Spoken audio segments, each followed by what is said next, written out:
Hi, welcome to my channel. I am Moto Dean, and this video, join me in the adventure that is the Honda Rebel 10,000 kilometer owner's review. Stay tuned. Just as full disclosure, this is my only bike. I don't have any other bike, and I have this bike for about a year. I got this at the end of April 2021, and as I said, as of today, I hit 10,000 kilometers. Okay, the engine of the Honda Rebel 500 is actually a misnomer or sleight of language because it's not actually 500, it's only 471cc. That's about 28.7 cubic inches. They're saying that the Honda Rebel has about 46 or 47 horsepower, and it's at 43 newton meters of torque. So I would say that it's a pretty handy machine. It can get you through traffic and it gets you the right overtaking speed. The tires, that's what makes it looks good. I think the tires make it look like a big, chopper or a hefty cruiser. Makes up for the smaller engine size, if you will. The front tires is at 130/90 at 16, and the rear is at 150/90 also at 16 inches. So it rather is a wide tire for its size. The fuel tank has about 11.2 liters, and for you using the English system, it is about 2.97 gallons.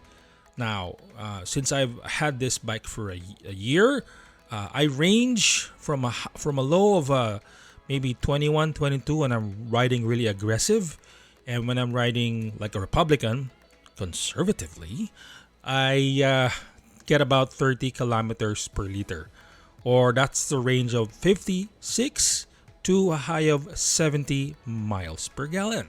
What's nice about the Honda Rebel, it's got a good single gauge where you tells you the speed, trip A, trip B.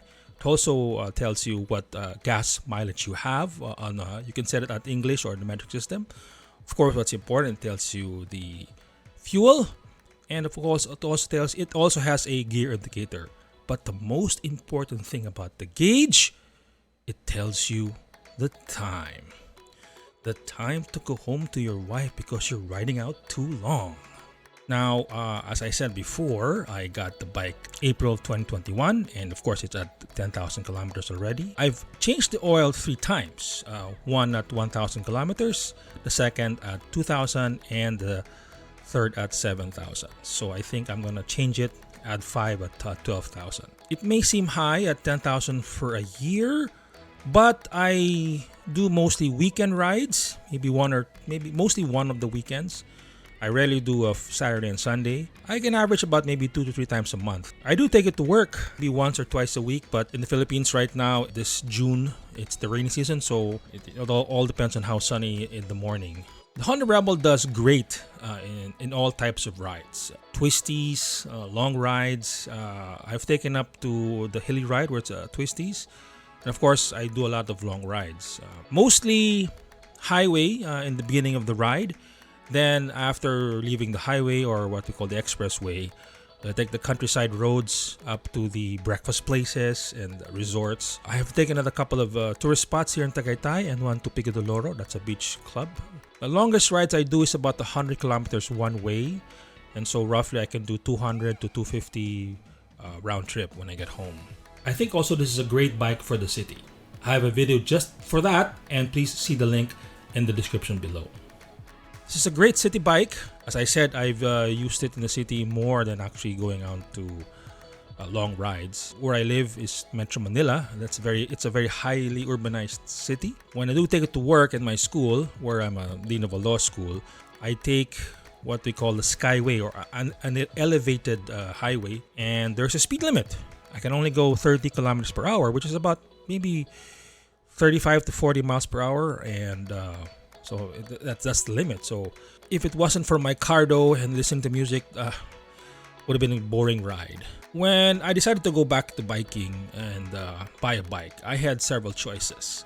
This bike has a long waiting list at any dealer practically around the world.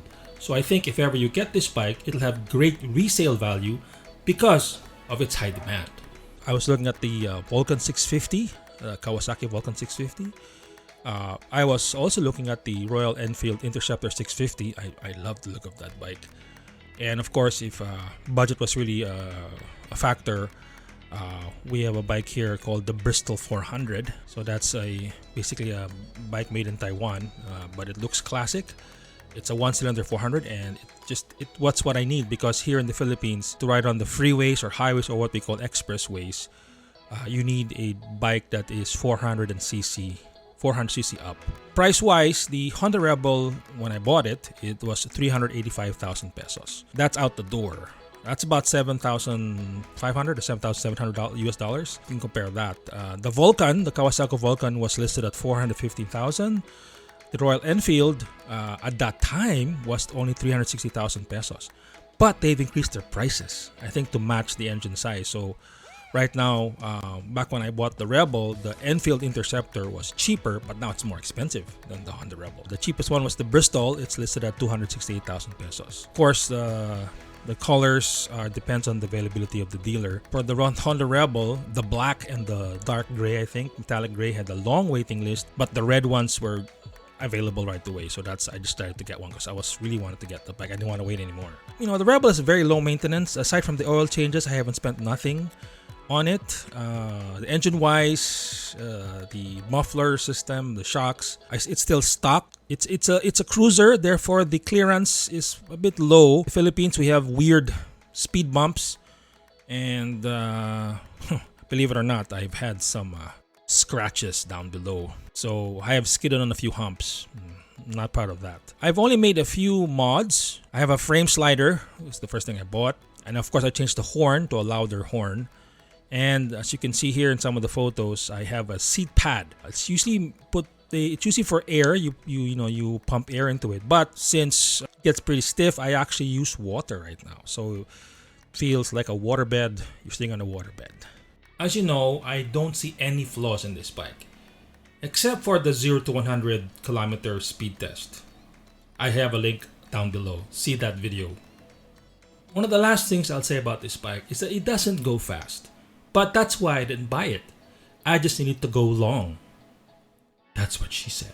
Thanks again for watching this video. If you can, and it will help me a lot, please press that thumbs up button. And if you can, please press that red button that says subscribe if you haven't. It'll help my channel grow, and I'll have more videos just like this. This is Motovlog saying, it's not what you know, it's what they don't know.